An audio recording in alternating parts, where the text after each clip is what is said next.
You're listening to Gin and Chat with Lo and Nat. So pour yourself a chilled martini and sit down for a chat.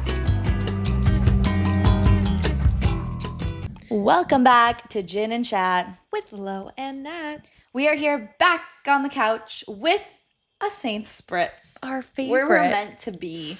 In literal floor-length dresses. And it makes sense. And it does. And like our toes are out and we're trying to find a way to not have this be about our feet. I don't know. Let's take a drink. Let's take a sip. And on that note, cheers. Cheers. It always hits. And listen, guys, as you know, we learned our lesson from the last time we drank Saint Spritzes. So instead of drinking a Saint Spritz each, we're going to split one. Yes, we're not trying to fully depart today. It's a departure in every can, so we're just like half departing. We're going to the airport, but we're not reaching our final destination. So our flight's being delayed. Exactly. Our flight's being a little delayed. We're not fully off the ground. I love getting a little drunk on a flight. Me too. It's the best. Yeah, it's There's so good. something about getting a cocktail on a flight. I feel like it doesn't count. So every time I'm on a flight, I have to get a cocktail. Exactly. Even though I don't do that, but. Well, I like it for longer flights. Like if I'm going to New York or something, or DC when I just went, I was like, yeah, I literally got a double gin and tonic. As you should. And then edited. Oh, I was laughing because one of you chatties just wrote into us and you said that you tried a gin and tonic for the first time and hated it. And I was like, cool. So sorry. It'll grow on you. It will. It's also like I would ask, how old are you? Because I didn't love a gin and tonic until I turned about 23. It's an acquired taste for sure. And maybe add some lemon. Okay, try again. Great tips. This is a little bitter. It is. It's the orange one. Yeah. I don't remember it being like this bitter, but I like it. Yeah. I like bitter things. Like black coffee, you guys, please. I like sweet things. Oh, I think you guys just got a little shot of Nugget as she got up. Nugget? Just the dogs featured on our episode. Accidentally I had a really funny joke to tell, and I'm so upset because as we were talking, I forgot it. And it was like we were doing the intro, and I had it in my head, and I was like, oh, this is going to hit. It'll come back to you. And then it freaking left me. What were you talking about? So upset. I don't know. How did we start? We said, welcome back to Gin and Chat. Got it? You know what episode this is? Feeling 22. Ooh. That's what it was. Wait, what is the lyrics? I don't know about you, but I'm feeling 22. Always have to be a song. It came in next to you. You don't know about me, but I bet you want to. It's like I should know all the words. I heard it 159 you were on stage, times. But you know, when you're put on the spot, sometimes it's hard. Yeah, we're not singers. And we're not claiming to be. Never claimed to be. So. But we are still working late, even though we're not singers. I'm working late because I'm a singer. This microphone does make me feel very powerful. I love it. The sound quality is superb. Yeah, I understand like holding a mic, looking out in a big crowd and just belting. Like imagine that feeling. Oh, I can't. Woo. It's got to be so powerful. Just us sitting on the couch with microphones. That would give me a God complex for sure. Oh, 100%. 100%. Speaking of mics, these ones are phenomenal. Sure. They're a sure thing. Yeah. And clip that.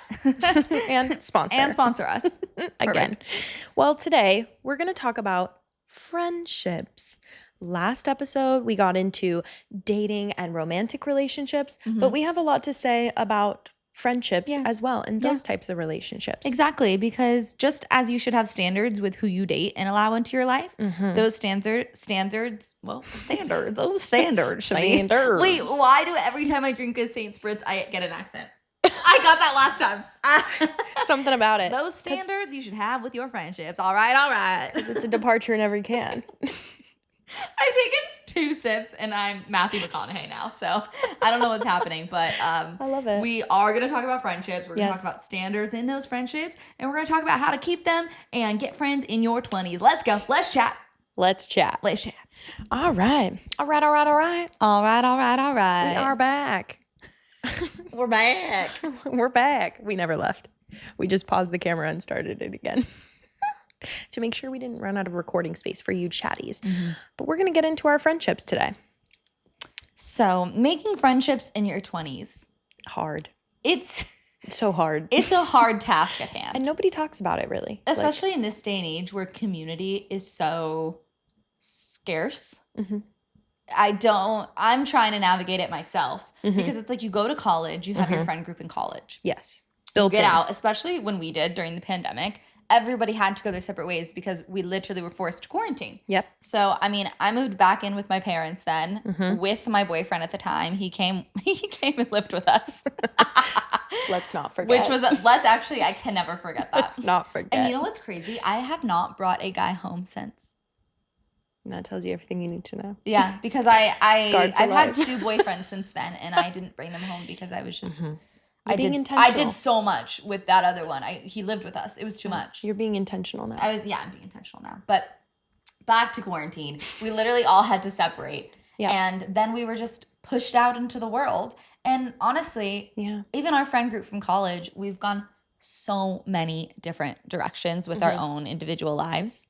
Yeah. So you kind of naturally grow apart. You do. And that's okay. I think growing up too, there's so many, you're on sports teams, you're doing hobbies, and you kind of get these built-in friendships. Like I know for me being on a dance team growing up, those were my closest friends. And then you have your school friends and and then you go to college and it's the same thing. We have our dance major friends, we have our sorority sisters, we have different friend groups, but then you get into the real world and you get a job. And in our case, we work for ourselves. So outside of the dance community, it's not like we're going into an office every day, clocking in and saying hi to Joe and Schmo every single day. Hey Joe, hey Schmo. Hey Joe and hey Schmo. We don't got a Joe and a Schmo. No. So Joe, for us, Schmo. And it's our 2 martinis for the day. Literally. Full of spritz. A spritz teeny.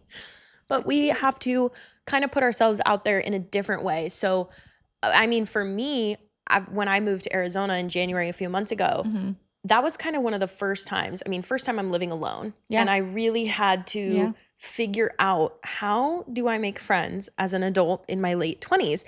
And it's really hard, but I think we can talk about some tactics that I've found that maybe you've found, and we can just kind of get into that and give some tips and tricks for friends. I love that. I honestly, I don't think I've even found these tactics yet, to be honest. Fair enough. Because I grew up here. I stayed here. A lot of my friends that I've met, I've been lucky enough to meet through work.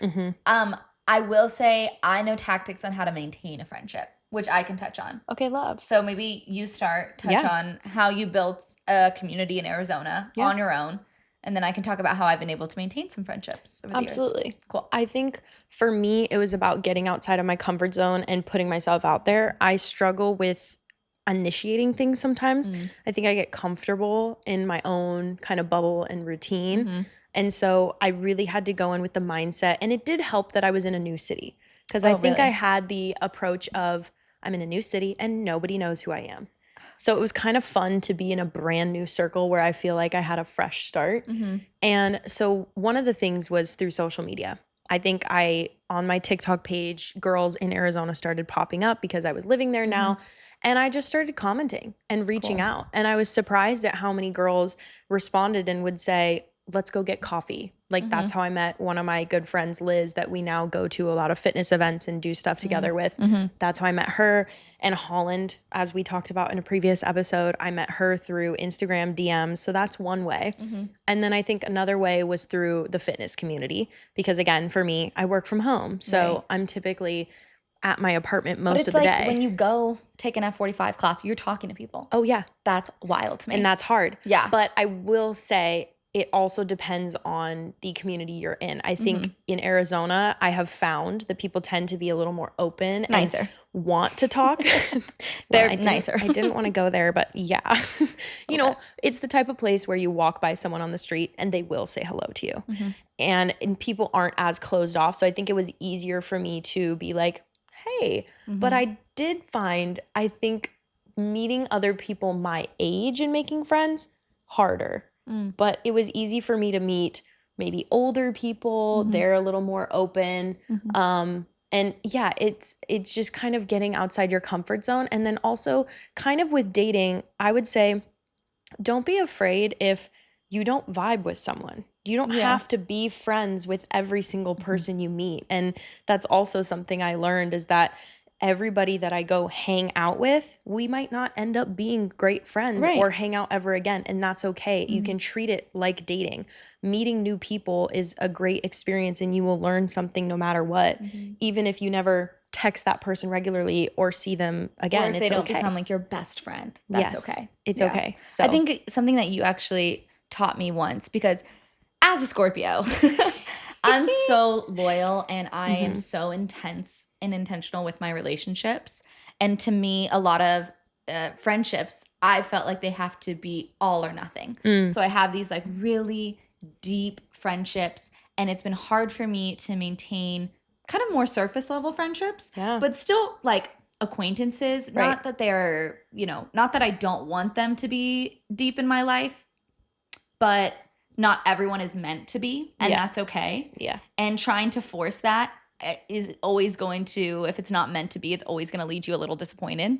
So I had to make a category of friends that are truly just acquaintances. And that's okay. It's okay to not hang out all the time. It's okay to not text long paragraphs on birthdays, like that sort of thing. It's okay if, you go months without seeing them, and then, for example, word answers, if you see them at an audition or if you get on a job together, to be like, okay, like love her so much, but she's not my best friend. And I think where I got what I learned in my adult life was when I would be on these longer contracts, which is what I've experienced dance-wise.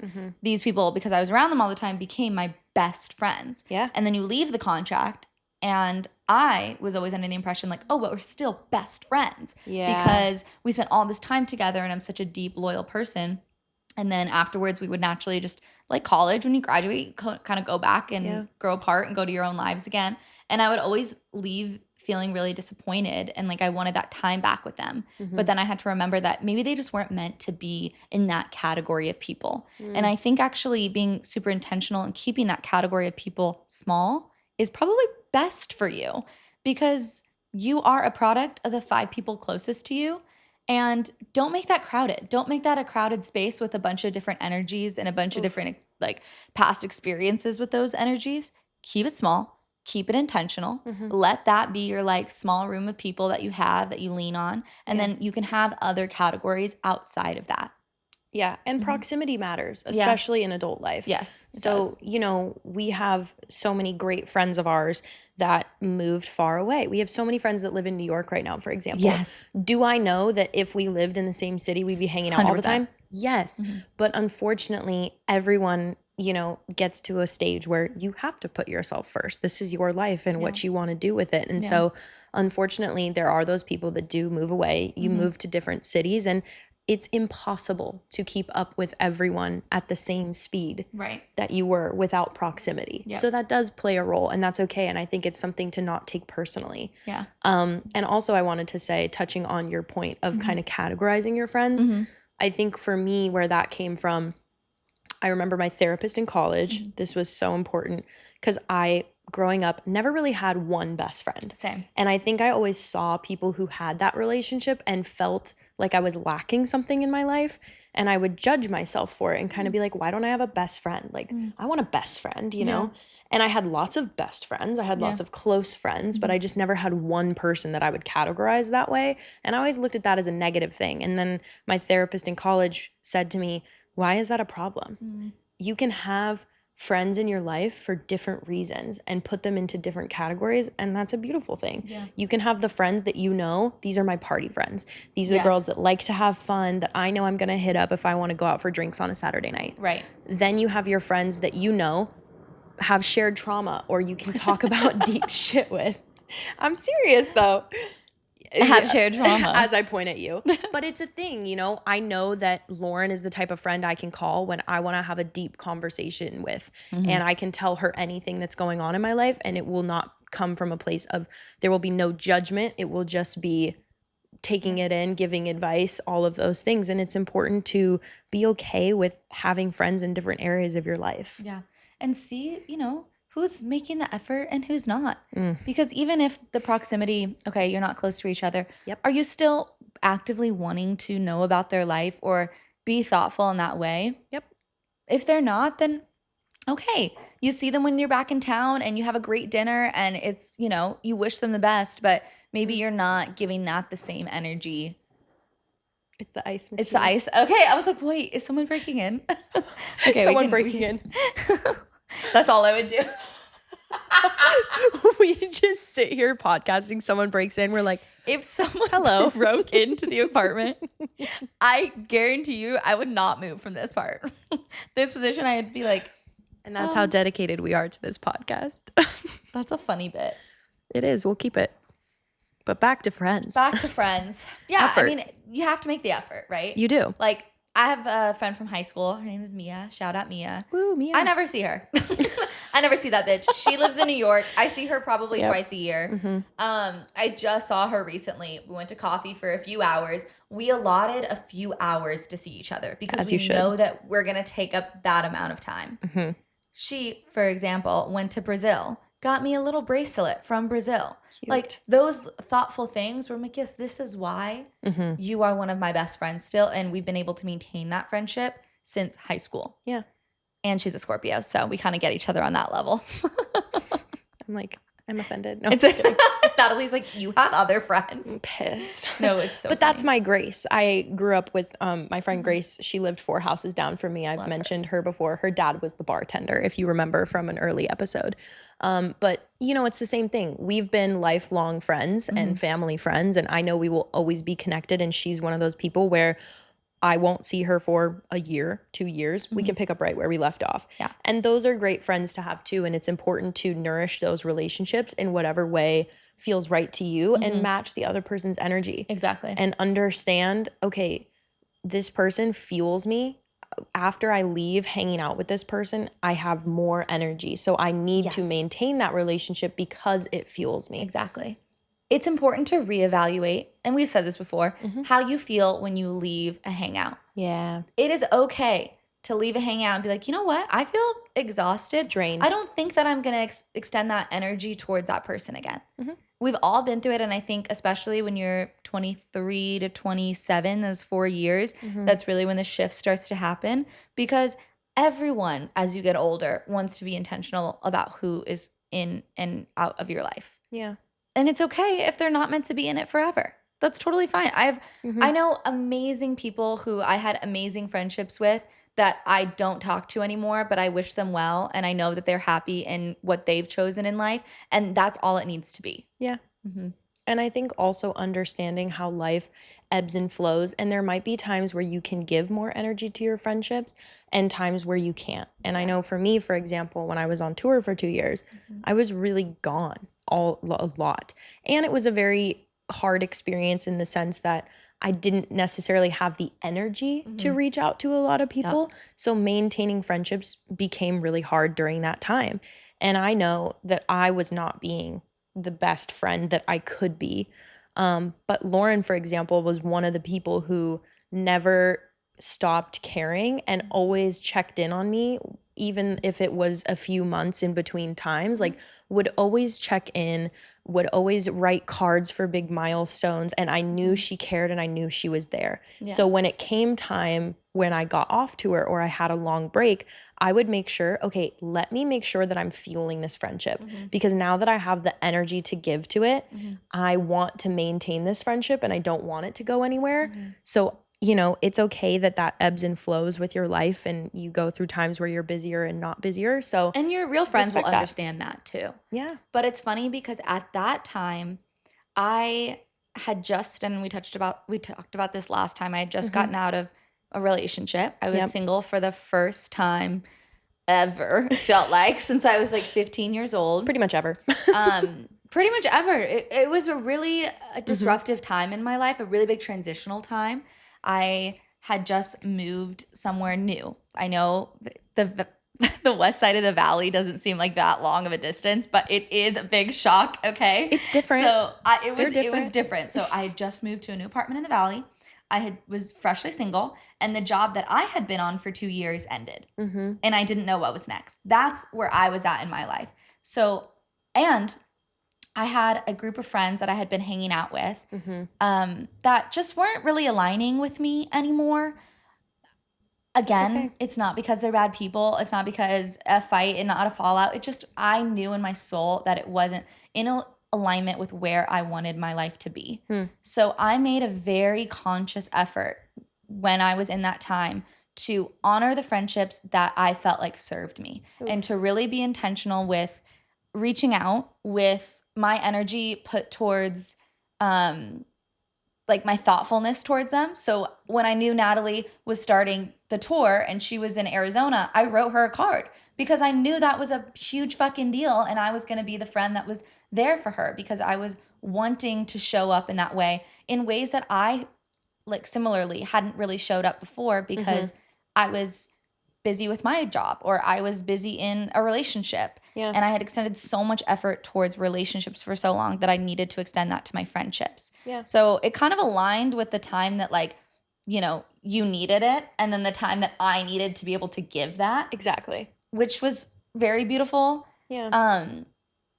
And after I left like that friend group that I was in, I remember there was a moment where I felt so isolated. All of them were meeting up in like Newport Beach together. Okay. They don't watch this, I'm sure of it. No, they were meeting there. A friend of ours was coming in from New York and she texted me and was like, "Hey, are you gonna be in Newport Beach with all of them?" I hadn't been invited. Right. At all. So she was like, "Oh my God, I can't believe you're not invited for the weekend. Come on the Duffy boat." And it was Memorial Day weekend. I had literally nothing to do. No invitations. Again, such a big transitional period. Yeah. I was feeling really uncomfortable with being alone. So I was like, you know what? I'm going to go because they invited me for the Duffy. I get there and all of them are staying in a house for the weekend and I was not invited. Ouch. And I remember just being like, oh, these aren't my friends on that level. These might be good party friends and good acquaintances for when I'm out in LA or I want to, you know, go out to the West Side or whatever.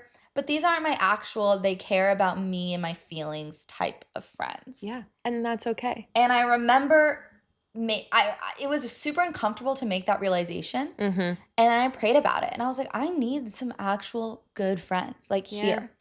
And then literally probably like maybe a month later, I booked a job that I met two of my best friends now. And they were exactly what I needed, the type of friendships that aligned with my standards, my new standards. And I'm still great friends with them to this day, even after the job ended. God knew I needed that, but I've created space for that in knowing that these friendships aren't for me. Yeah. And that's so important. It's just like a relationship when you are able to identify the time where you need to walk away. Yes. And again, it doesn't have to be a big dramatic thing. You can just, we all have had those moments. I know I've had those moments in friendships where I realize, okay, maybe this person doesn't care about me the way that I thought they did, or I'm putting in too much effort and they're not giving me half back. And if that's happened to you, just know there's nothing wrong with you. No.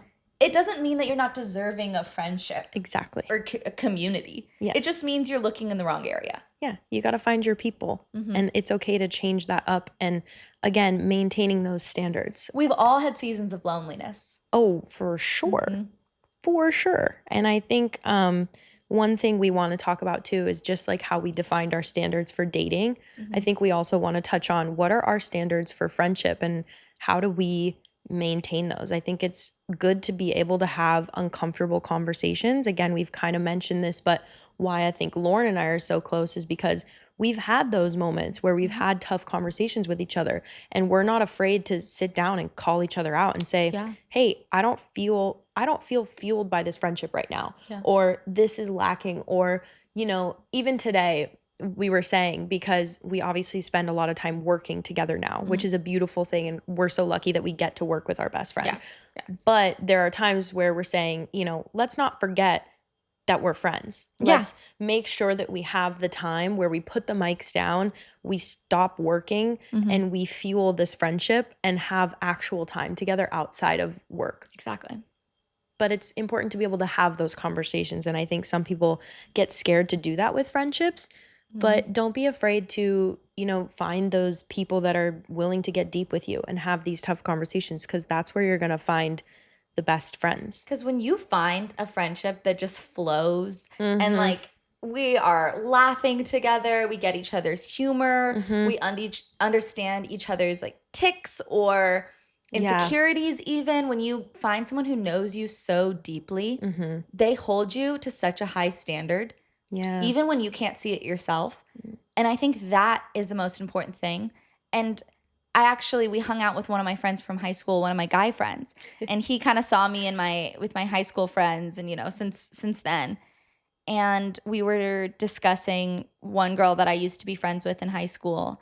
And I was like, well, you see me with Natalie and how much fun we have. Mm-hmm. That's a friendship.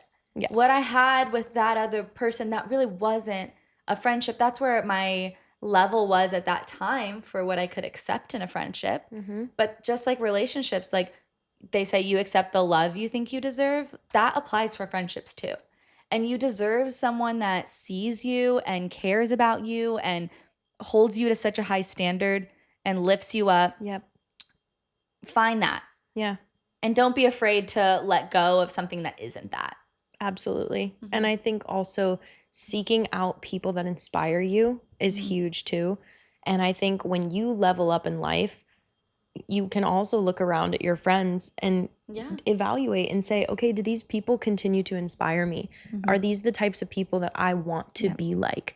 And it's not just necessarily in achievements, it's in their personality, how they treat other people. And like it's Lauren said, energy. Yeah, you are the product of your environment and you're the product of your 5 closest friends. And I really believe that's true. And if you look around in your life and you're not feeling inspired by the people closest to you, or they're not pushing you to be a better version of yourself, maybe those aren't the friends for you. I knew someone once. That's a crazy way to say my ex-boyfriend. I knew someone once upon a time. I knew someone once. I knew this guy once. I knew this. No, you dated him. No, he's my ex-boyfriend. He would always complain about his friends. Always complain about them. Yeah. He would just know. He knew that they weren't serving him. And for him, it was more of a party culture thing where he was like, oh, I don't want to go out and drink as much. Mm-hmm. So I would always say, okay, then don't and change your friends. Never happened. Set your boundaries. You have to make that decision for yourself. You have to look around, like Nat was saying, and see if you're being uplifted, if you're being inspired, if your energy is flowing when you're with them. Yeah. And you can't care about what other people think because it shouldn't matter. You can't think, oh, well, I might offend so-and-so if I just stop hanging out with them. Right. No, that's not how you approach life. Yeah. It's you need to focus on you and what you need and what fuels you. And if that means walking away from a certain group of people, okay, do it. Yeah. And shift that mindset. If you're so focused on, oh my gosh, I'm going to offend them. Like, no, you're offending yourself by staying with them. Oof. So maybe shift that back onto you, see what you can control, and make your decision from there. I love that. Don't offend yourself by having friends who don't actually, serve you. Mm-hmm. That was incredible. And on that note, we just hope that you understand that it's okay to have standards, not only in dating, but in friendships too. Yes. And focus on the relationships that fuel you and push you to be the best version of yourself. I always saw my grandma, Mama Nena, had really great female friendships. She had a really great community around her. And I always saw that growing up. And she would tell me, you are lucky if you get one true best friend. Yeah. Because that's so hard to find, hard to maintain. But seeing how her life ebbed and flowed in terms of relationships, career, immigrating from Nicaragua, she had so many unknowns in her life. But one thing that she always knew was she would go on her Saturday morning walk with my tia Yelvita. Tia, she wasn't actually my tia, but we just call her that, Tia Yelvita. And they were best friends and they supported each other. And I saw that foundation. So important. And you deserve that. We all do. I think Natalie and I naturally gravitated towards each other because we knew that we deserved that too and we wanted to find that. Absolutely. Because also when things go wrong in your romantic relationships, who's still going to be there on the other side? Yeah. You know? Yeah. You got to have both, and you have to fuel both. Period. So, cheers to friendships, chatties. Cheers to friendships. And we'll always be your friend. Duh. See you on the next one. Bye. Thanks for joining us today. We hope you had a great chat. Lo and Nat can't wait to have you back.